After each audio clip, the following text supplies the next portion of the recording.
इस कार्यक्रम के प्रायोजक हैं श्रीमान सुरेश जी जैन, श्रीमती शशि जी जैन, श्रीमान भरत जैन, श्रीमती मनीषा जैन, डॉक्टर राहुल जैन, डॉक्टर संध्या जैन, श्रीमान साकेत जैन, श्रीमती पूजा जैन, अनुभूति जैन, अर्णव जैन, अरिथ्या जैन, दृष्टि जैन, अकलंक जैन, समदर्शी जैन, अनुप्रेक्षा जैन, शिवपुरी, मध्य प्रदेश। समय सार ग्रंथ पढ़ें आप, समय सार में समय सार को लिखने का प्रयोजन मिल जाएगा। नियम सार पढ़ें, नियम सार में आपको नियम सार लिखने का प्रयोजन मिल जाएगा। गोमट सार पढ़ें, छेड़ाला पढ़ें।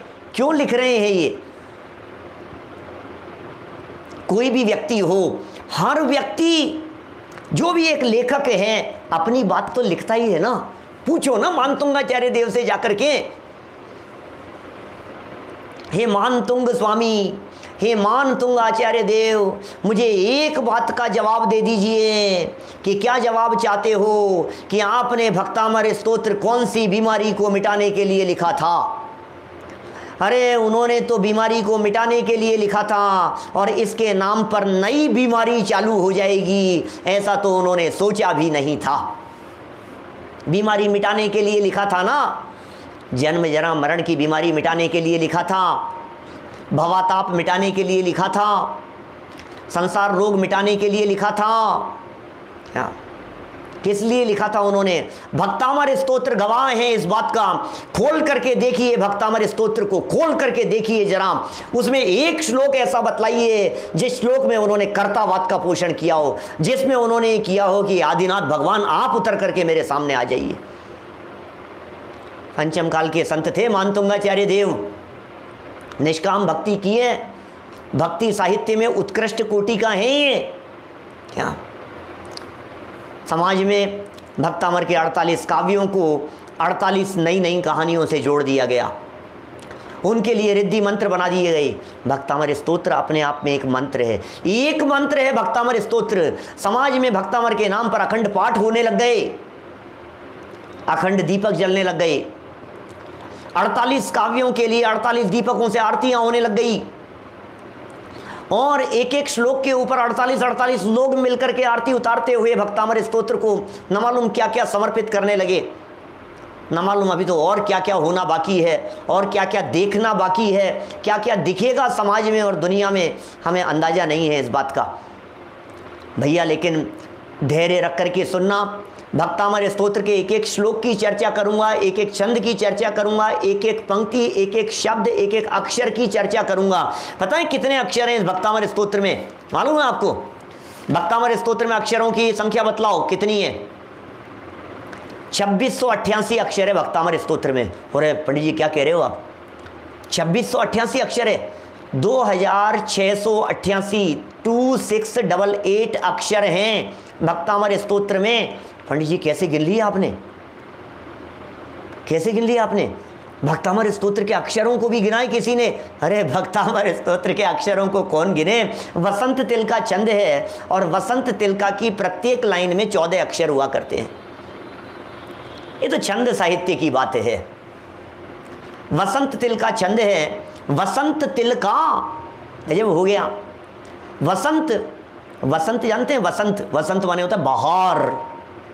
क्या बहार आ गई हो, वसंत ऋतु बाहर आ जाती है और तिलक उसमें भी उत्कृष्ट। ऐसे वसंत तिलका छंद में इसकी रचना हुई। प्रत्येक लाइन में 14 अक्षर हैं। एक लाइन में 14 अक्षर, 4 लाइनों का श्लोक, 56 अक्षर हो गए एक श्लोक में। एक श्लोक में हो गए 56 अक्षर, एक काव्य में हो गए 56 अक्षर 56, और 56 को 48 से कीजिए मल्टीप्लाई तो 2688 इतने इसमें अक्षर हैं भक्तामर स्तोत्र में। अरे शब्द शब्द की चर्चा करूंगा भाई। क्या रोजाना नियमित सुनोगे तो एक एक छोड़ना नहीं, पूरा बीच में यदि आपने छोड़ दिया तो मर्म समझ में नहीं आएगा। मंत्रों की चर्चा भी करूंगा, शक्तियों की चर्चा भी करूंगा, भक्तामर की सामर्थ्य की चर्चा भी करूंगा, भक्तामर की पावर भी बतलाऊंगा आपको कि क्या पावर है भक्तामर स्तोत्र में, भक्तामर स्तोत्र को पढ़ने से क्या लाभ मिलेगा उसकी चर्चा भी करूंगा। अरे पंडित जी रात में पढ़ना चाहिए कि दिन में पढ़ना चाहिए भक्तामर स्तोत्र को? हैं रात में चला रहे हैं आपके सामने? ये प्रश्न उठना ही नहीं चाहिए कि भक्तामर स्तोत्र को रात में पढ़ना चाहिए या दिन में पढ़ना चाहिए। मैं आपसे पूछना चाहता हूँ, डॉक्टर के पास में दिन में जाना चाहिए कि रात में जाना चाहिए? अरे जब तकलीफ हो तब पढ़ो, परिणामों की विशुद्धि के लिए पढ़ो, परिणामों की निर्मलता के लिए पढ़ो, जब पढ़ना हो तब पढ़ो, लेकिन निष्काम भक्ति होनी चाहिए। भक्ति साहित्य में कई तरह की भक्तियों की चर्चाएं आई हैं, सकाम भक्ति, निष्काम भक्ति, निर्गुण भक्ति, ऐसी बहुत तरह की भक्तियों की चर्चा है। ये भक्तामर स्तोत्र निष्काम भक्ति है। भक्ति साहित्य में निष्काम भक्ति को सर्वश्रेष्ठ भक्ति माना गया है, सर्वोत्कृष्ट भक्ति माना गया है। निष्काम, कोई कामना नहीं है, कोई तमन्ना नहीं है। अरे भगवान के भक्त बन करके आओ, भिखारी बन करके मत आओ भगवान के सामने। भक्तामर स्तोत्र का पाठ करो, भक्तामर स्तोत्र की स्तुति पढ़ो, निर्वांचक वृत्ति से पढ़ो, तमन्ना से मत पढ़ो, इच्छाएं रख रख करके मत पढ़ो, आकांक्षाओं से मत पढ़ो, निर्विकल्प होकर के पढ़ो, सहज मंद कषाय भाव से पढ़ो। आदिनाथ भगवान की स्तुति है, आदिनाथ भगवान की स्तुति है। ये सुनो सुनो सुनो, आदिनाथ भगवान की क्या स्तुति है। महान तुंगाचार्य देव ने तो समस्त तीर्थंकरों की स्तुति लिखा है। महान तुंगाचार्य देव ने तो तीर्थंकरों की स्तुति लिखी है। 2 शब्द इसमें आ गए पहले और दूसरे श्लोक में। यदि उन 2 शब्दों को गौण कर दिया जाए, दो अक्षरों को गौण कर दिया जाए, तो पूरा का पूरा 48 काव्यों का ये भक्तामर स्तोत्र 24 तीर्थंकरों पर लागू होता है, त्रिकालवर्ती तीर्थंकरों पर लागू होता है, 3-24 पर लागू होता है। अरे 30-24 पर लागू होता है भाई साहब, क्या 30-24 पर लागू होता है। युगम युगादा, युगम युगादौ, युगम युगादौ, युग की आदि में पहला शब्द, युग की आदि में, युग की आदि में जो तीर्थंकर हुए हैं, युग की आदि में होने वाले तीर्थंकरों की चर्चा करने वाला होने से युगम युगादौ पहले तीर्थंकर की बात, ऋषभदेव स्वामी की बात सामने आती है। दूसरा शब्द का प्रयोग किया, प्रथमम जिनेन्द्रम, पहले जिनेन्द्र। प्रथमम कौन?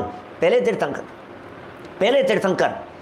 इस तरह से युग की आदि और प्रथमम जिनेन्द्रम, इन 2 शब्दों से ऐसा लगता है कि ये तीर्थंकर ऋषभदेव स्वामी आदिनाथ भगवान की स्तुति और आदिनाथ भगवान का स्तोत्र होना चाहिए। इसका नाम भी आदिनाथ स्तोत्र पड़ गया, इसका नाम ऋषभदेव स्तोत्र पड़ गया। भक्तामर स्तोत्र कहो, ऋषभदेव स्तोत्र कहो, आदिनाथ स्तुति कहो, सब कॉमन है, कोई बाधा नहीं है, किसी भी नाम से पुकारा जा सकता है इसे। लेकिन मैं इसका दूसरे प्रकार से अर्थ करूं, युगम युगादौ का, प्रत्येक तीर्थंकर अपने युग के प्रथम ही होते हैं। हर तीर्थंकर का अपना युग होता है, हर तीर्थंकर युग की शुरुआत करते हैं। यदि ऐसा अर्थ किया जाए तो प्रत्येक तीर्थंकर के लिए ये स्तुति लागू होगी कि नहीं सब प्रथमम जिनेन्द्रम भी लिखा है ना इसमें। दूसरे श्लोक में प्रथमम जिनेन्द्रम शब्द का प्रयोग भी तो किया है कि हाँ किया है ना, जिनेन्द्र भगवान ही सर्वप्रथम वंदन करने योग्य है। प्रथम जिनेन्द्र क्या, भवतापहारी। तो जिनेन्द्र, कौन से जिनेन्द्र की बात है? प्रथम में प्रथम अरहंत परमात्मा प्रथम है ना, अरिहंत सिद्ध आचार्य उपाध्याय साधु, इन 5 परमेष्ठियों में से प्रथम कौन? अरहंत। अरहंतों में प्रथम कौन? बोले तीर्थंकर। तो तीर्थंकर परमात्माओं की स्तुति करने वाला ये काव्य है। तीर्थंकर परमात्माओं की स्तुति करने वाला, तीर्थंकर परमात्माओं के स्वरूप को बतलाने वाला। अरे एक एक स्वरूप ऐसा है, एक एक बात इस तरह की है जिस बात में बड़ा गजब का वर्णन किया है, ऐसी गजब की स्तुति है। मैं इसमें अध्यात्म भी है, इसमें भक्ति भी है, इसमें सिद्धांत भी है, इसमें उदाहरण दृष्टांत ऐसे प्रयोग किए हैं भक्तामर स्तोत्र में। 2 लाइन में उदाहरण देंगे, फिर नीचे 2 लाइन में सिद्धांत बतलाएंगे, फिर 2 लाइन में उदाहरण बतला देंगे। दृष्टांत और सिद्धांत का सुंदर समन्वय है। भक्ति ऐसी अद्भुत है जैसी भक्ति अन्यत्र देखने को नहीं मिलती है। सिद्धांत इतने गजब के बतलाए हैं, निष्कर्ष इतने गजब के बतलाए हैं, ऐसे मार्मिक सूत्र इसमें आए हैं कि भक्त नहीं भगवान बन सकते हैं आप। ऐसी चर्चाएं आई है इसमें। बोलो कहाँ से करें चर्चा इसकी? भक्तामर स्तोत्र की। ऐसे भक्तामर स्तोत्र के रचयिता मानतुंग स्वामी और उनके द्वारा लिखा गया ये स्तोत्र, नाम क्या है इसका? नाम बतलाइए, इसका नाम क्या है? बोले इसका नाम है भक्तामर स्तोत्र। अच्छा, भक्तामर स्तोत्र, वेरी गुड। क्या है ये भक्तामर स्तोत्र? इसका नाम भक्तामर स्तोत्र कैसे पड़ गया? क्या कहना है आपको?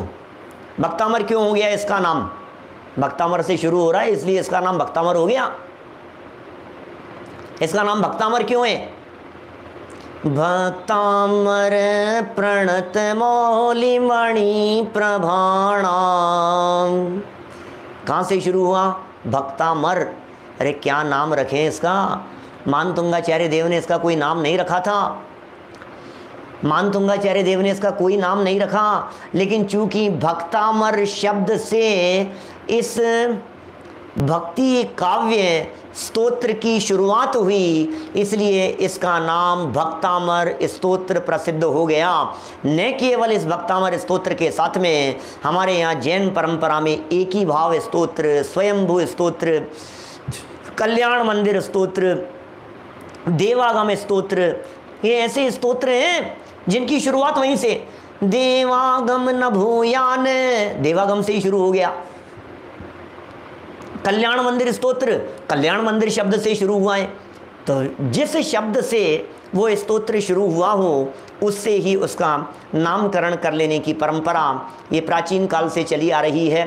भक्तामर शब्द से शुरू हुआ। चलो भक्तामर की चर्चा कर लेवें, स्तोत्र की चर्चा कर लेते हैं थोड़ी सी। भक्तामर क्या चीज़ है और स्तोत्र क्या है? धनंजय कवि ने लिखा एक ही भाव स्तोत्र है, बहुत हैं, सबकी चर्चाएं वहीं से शुरू हुई है। भक्त अमर, हो भक्त अमर, अमर भक्तों से चर्चा शुरू की है। अरे भक्तों को अमर बना देने वाला ये स्तोत्र है, इसका नाम है भक्त अमर। दो अर्थ क्या करें इसके? भक्त अमर, अमर भक्त, भक्त अमर, ऐसे भक्त जो अमर हैं और ऐसे भक्त जो इस स्तोत्र के पढ़ने से, सुनने से, पाठ करने से अमर हो जाएंगे, वे अमर भक्त हैं। लेकिन ध्यान रखना, अकेला पाठ नहीं, अकेला पाठ नहीं, पाठ तो बहुत किए, जाप तो बहुत किए, भक्ति तो बहुत की, भक्तामर के विधान तो बहुत किए। कई लोग ऐसा कहते हैं, ध्यान देना, कई लोग ये कहते हैं कि साहित्य के ऊपर, शास्त्रों के ऊपर विधान नहीं होने चाहिए। ध्यान देना, भक्तामर भी साहित्य है, भक्तामर भी भक्ति काव्य है। मंत्र बना करके यदि उसकी पूजन हो सकती है तो किसी भी ग्रंथ की मंत्र बना करके पूजन की जा सकती है। हमारे यहाँ तो जैन परंपरा में देव, शास्त्र, गुरु तीनों ही पूजनीय हैं, तीनों की पूजा होती है। तो भक्तामर स्तोत्र के लिए मंत्र बन गए और मंत्रों के आधार पर उनके विधान हो गए और उनकी पूजाएं होने लगी। विरोध नहीं है, अच्छी बात है, होना चाहिए। भक्तामर स्तोत्र की पूजा होनी चाहिए, विधान होना चाहिए, लेकिन समझो तो सही भैया, समझो तो सही। बिना समझे क्या करेंगे? बिना समझे क्या अर्थ करेंगे? इस भक्तामर स्तोत्र के इतने अनुवाद हुए हैं, इतने अनुवाद हुए हैं इस देश में, शायद ही किसी दूसरी रचना के इतने पद्यानुवाद हुए हो। शायद क्या, हुए ही नहीं है। क्या बात बतलाऊं मैं? क्या भक्तामर स्तोत्र के कितने कितने हुए हैं? भक्तामर स्तोत्र के कितने पद्यानुवाद हुए हैं? 125 पद्यानुवाद तो अवेलेबल हैं, उपलब्ध हैं 125 पद्यानुवाद। हेमराज जी वाला तो बहुत ज़्यादा फेमस है, प्रसिद्ध है, और भी बहुत हैं कई भाषाओं में, हिंदी में 125 पद्यानुवाद कह रहा हूँ भाई साहब, 125 पद्यानुवाद हिंदी में, मराठी में, तमिल में, कन्नड़ में, देश भाषाओं में कवियों ने लिखा है। ये तो वो हैं जो अवेलेबल हैं, और कितने ही कवियों की रचनाएं तो अवेलेबल ही नहीं है। कवि लोग लिखते हैं और लिख करके चले जाते हैं, लिख करके चले जाते हैं। कौन एकत्रित करे, कौन छापे, कौन बनाए? कितनी ही रचनाएं ऐसी होती है जो काल के गाल में समा जाती हैं। पिछले दिनों में हमने कितने भजनों को यहाँ चर्चा की है, बतलाइए। कितने भजनों पर हमने चर्चाएं की हैं आपके बीच में, भजनों के अर्थ बतलाए हैं। काल के गाल में समा जाते हैं, प्रकाशित नहीं होते हैं, छपते नहीं हैं, रिकॉर्डिंग्स नहीं होती हैं, प्रकाश में नहीं आते हैं, लेखक लिख करके चले जाते हैं। जैसी 12 भावना रचना है ना, 12 भावना तो प्रत्येक कवि की स्वतंत्र रचनाएं हैं, लेकिन भक्तामर स्तोत्र स्वतंत्र रचना नहीं है। भक्तामर स्तोत्र तो भक्ति काव्य है, प्रभु की भक्ति है, 3 लोक के नाथ की भक्ति है, त्रिलोक की नाथ की भक्ति है। हे तीर्थंकर परमात्मा आप कैसे हैं, आपका क्या स्वरूप है, उसकी यथार्थ भक्ति, यथार्थ चित्रण। भक्ति में क्या होता है, उपमाएं होती है, अलंकारिक भाषा होती है। एक जगह तो ऐसा प्रयोग किया समंत भद्र स्वामी ने कि प्रभु आपकी भक्ति करने में कोई समर्थ नहीं है। यहाँ भी मानतुंगाचार्य देव लघुता प्रदर्शित करने वाले हैं। यहाँ भी मानतुंगाचार्य देव कहेंगे ये बात कि प्रभु मैं क्या करूँ आपकी भक्ति, त्वं तद्भक्ति रेव मुखरी कुरुते बलान माम, ये कहेंगे। अल्प श्रुतम श्रुतवताम परिहास धाम है त्वद्भक्ति रेव मुखरी कुरुते बलान माम। हे प्रभु, हे जनेन्द्र देव, आपकी भक्ति मैं क्या करूँगा, नाच न जाने आंगन टेढ़ा जैसी बात है भाई साहब। मेरे को तो आता नहीं है, मुझे कुछ आता जाता नहीं है, मैं कुछ समझता नहीं हूँ, मुझ में किसी प्रकार की कोई योग्यता नहीं है। प्रभु आपकी भक्ति को देख करके बस रचना करने के लिए प्रयत्नशील हो गया हूँ। पता है समंत भद्राचार्य देव क्या कहते हैं? समंत भद्राचार्य भक्ति साहित्य के जनक हैं, स्तोत्र साहित्य के। कैसे स्तोत्र हुआ करते थे जरा देखिए तो सही। स्तुति किसे कहते हैं? भक्तामर स्तोत्र। स्तोत्र माने स्तुति। स्तुति वो होती है जो निष्काम होती है, निष्काम भक्ति को स्तुति कहते हैं। स्तोत्र है ये, स्तुति है ये भक्तामर स्तोत्र। स्तोत्र नहीं, स्तोत्र, स्त्रोत नहीं, त्रै बीच में नहीं है, तय बीच में है। स्तोत्र, स्तुति, भक्तामर स्तोत्र, ये स्तुति है, ये स्तुति काव्य है, स्तुति की गई है। मैं समंत भद्राचार्य देव की बात आपको कह रहा था। समंत भद्र स्वामी ऐसी बात कहते हैं, वे लिखते हैं समंत भद्राचार्य देव, प्रभु आपकी स्तुति हो ही नहीं सकती, आपका गुणानुवाद हो ही नहीं सकता। कौन करे आपका गुणानुवाद, कैसे करें आपका गुणानुवाद, इट इज़ इम्पॉसिबल। क्यों? क्योंकि प्रभु आप में गुण तो अनंत हैं, आप में तो अनंत गुण हैं, आप में तो अनंत शक्तियाँ हैं प्रभु। आपकी योग्यताओं का तो क्या कहना प्रभु, आप तो अनंत गुणों से संपन्न हो प्रभु, अनंत गुणवान हो प्रभु आप तो, और मैं थोड़े बहुत गुणों से आपकी पूजन कर रहा हूँ प्रभु, थोड़े बहुत गुणों से मैं आपकी पूजन कर रहा हूँ। अरे क्या करेंगे प्रभु, क्या करेंगे आपकी स्तुति। गुण थोड़े हों और विस्तार से कहा जाए उसे स्तुति कहा जाता है, और गुण एक्चुअल में जितने हों उससे थोड़े कहा जाए उसे क्या स्तुति कह करके पुकारें। लेकिन समाज में आज स्तुति हो रही है। भक्तामर स्तोत्र के नाम पर क्या चल रहा है आज, इस भक्तामर स्तोत्र के नाम पर क्या चल रहा है? सच कह रहा हूं, दीपकों से आरती के अलावा कुछ नहीं हो रहा है। मैं किसी का विरोधी नहीं हूं, लेकिन मैं सिर्फ ये कहना चाहता हूं कि मात्र दीपक से आरती उतार लेना ही पर्याप्त है। क्या भक्तामर को पढ़ोगे नहीं? कि साहब पढ़ा तो है ना हमने, कि अर्थ नहीं समझोगे? मैं ऐसे लोग हैं मेरे परिचय में जिन्होंने अपने जीवन में 100 बार से ज़्यादा भक्तामर विधान किया होगा, लेकिन यदि उनसे भक्तामर स्तोत्र के श्लोकों का अर्थ पूछा जाए तो शायद ही समर्थ हो सके। अरे अर्थ भी कदाचित बतला देवें, लेकिन यदि उनसे ये पूछा जाए कि भक्तामर के इस श्लोक का रहस्य क्या है तो बतलाइए, मानतुंगाचार्य श्लोक के माध्यम से क्या कहना चाहते हैं तो वो बतलाइए। असली स्तुति है। कई श्लोक तो ऐसे हैं जिसमें स्तुति तो आदिनाथ भगवान की गई है, लेकिन उस श्लोक को यदि निश्चय की प्रमुखता से पर्यायों को गौण करके यदि उस स्तोत्र को देखा जाए तो आपको ऐसा समझ में आएगा कि भगवान आत्मा की स्तुति है, कारण परमात्मा की स्तुति है, त्रिलोकीनाथ की स्तुति की गई है। क्या ऐसी स्तुति है? अखंड पाठ होते हैं जगह जगह, मुझे समझ में नहीं आता अखंड पाठ क्या चीज़ होती है। अखंड पाठ क्या होता है? आप लोग जानते हैं कि अखंड पाठ क्या होता है? हाँ साहब, अखंड, भक्तामर अखंड, भक्तामर अखंड, भक्तामर का अखंड पाठ। कौन अखंड है? पाठ अखंड है, हम तो खंड खंड हो गए, ड्यूटी लग गई, नंबर लग गए, ये बोलेगा फिर वो बोलेगा। भैया 2 घंटे तुम रात का समय थोड़ा सा 12 से 4 का समय है ना, वो थोड़ा सा टिपिकल रहता है, उस समय की ड्यूटी लगाओ। 4 आदमी चाहिए हमारे को रात को 12 से 4 बोलने के लिए। 11 बजे तक ये, 3 बजे तक वो, 2 बजे तक ये, उसके बाद ये, उसके बाद ये। जिसने अखंड पाठ रचाया है वो तो खंड खंड होकर के चला गया, और फल चाहता है अखंड पाठ का। कि तुमने अखंड बोला था क्या जो अखंड पाठ का फल चाहते हो तुम? किसने बोला था अखंड, ये बतलाओ। 24 घंटे किसने बोला था? 24 घंटे कैसे बोलेंगे? सुना किसने था, ये बतलाओ। भगवान बैठे बैठे सुन रहे थे सामने, भगवान के सामने अखंड पाठ चल रहा था। नमोकार मंत्र के अखंड पाठ होते हैं, भक्तामर के अखंड पाठ होते हैं। अरे अखंड पाठ करो या मत करो, लेकिन अखंड प्रभु की स्तुति अंतर में वर्तनी चाहिए। ये कुछ रहस्य इस भक्तामर स्तोत्र के माध्यम से निकल करके सामने आएंगे। क्या ये कुछ रहस्य निकल करके सामने आएंगे? जिसके हृदय में प्रभु के प्रति अखंड धारा रूप से भक्ति चलती है, उसका कौन क्या बिगाड़ लेगा? पाप कर्म प्रकृतियां उसके आसपास में आकर के फटकती नहीं है भाई साहब। उपद्रव दूर हो जाएंगे, इससे ये बीमारी दूर हो जाएगी, इससे ये संकट दूर हो जाएगा। सांप घर में आ जाए तो इस 41 नंबर के श्लोक का पाठ करना। नदी में डूबने लगो, नाव यदि तुम्हारी डगमगाने लगे तो इस श्लोक का पाठ करना। और ये ऐसा हो जाए हाथी सामने आ जाए तो इस श्लोक का पाठ करना। अरे भाई, अरे ये सब नहीं आ रहे हों तो फिर पाठ करें कि नहीं करें? फिर क्यों कर रहे हो? यदि हाथी की समस्या को मिटाने के लिए, सांप की समस्या को मिटाने के लिए, शेर की समस्या को मिटाने के लिए भक्तामर स्तोत्र है, तो जब समस्या आए तब याद करना उसको। रोजाना का को पाठ करते हो? नहीं, अरे लिखा ही नहीं है उन्होंने इस तरह का। मैं जब उन श्लोकों पर पहुंच करके आपके बीच में चर्चा करूंगा तो आपको पता लगेगा।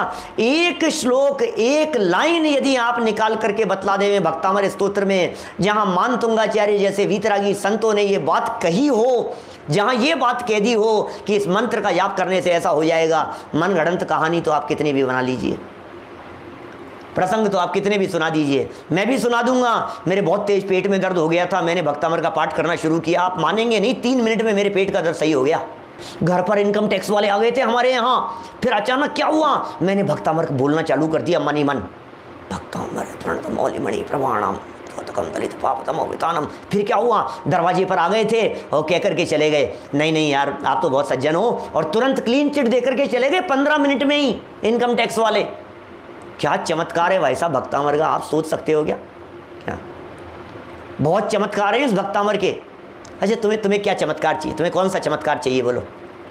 कैंसर हो गया था, रात भर मैंने तो भक्तामर का पाठ चालू कर दिया, कैंसर दूर हो गया भाई साहब। किडनी खराब हो गई थी, मैंने भक्तामर का अखंड जाप चालू कर दिया रोजाना, फिर देखो आप क्या तकलीफ दूर हो गई। अरे मानतुंगाचार्य कह रहे हैं तू शरीर से भिन्न तत्व है भाई, क्या बात कर रहा है?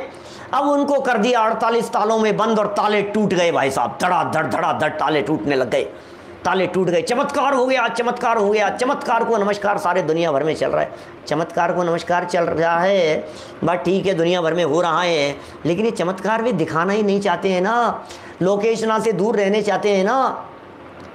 वे मानतुंगाचार्य यदि अपनी ख्याति और प्रसिद्धि चाहते होते तो वे चमत्कार दिखा दिखा करके अपनी प्रसिद्धि कराते, अपना परिचय तो लिख करके चले जाते, अपनी डेट ऑफ बर्थ तो लिख करके चले जाते, कहीं अपने माता पिता का नाम तो लिख करके चले जाते, अपनी जन्म नगरी जन्म का नाम विस्तार कुछ तो दे करके चले जाते, कुछ नहीं लिखा। हमारे सारे दिगंबर संतों ने ये काम किया है, अपना नाम, गांव, परिचय, माता पिता का नाम कुछ नहीं लिखते, लोकेशना से दूर रहते हैं हमारे वीतरागी संत। संतों की ये विशेषता है।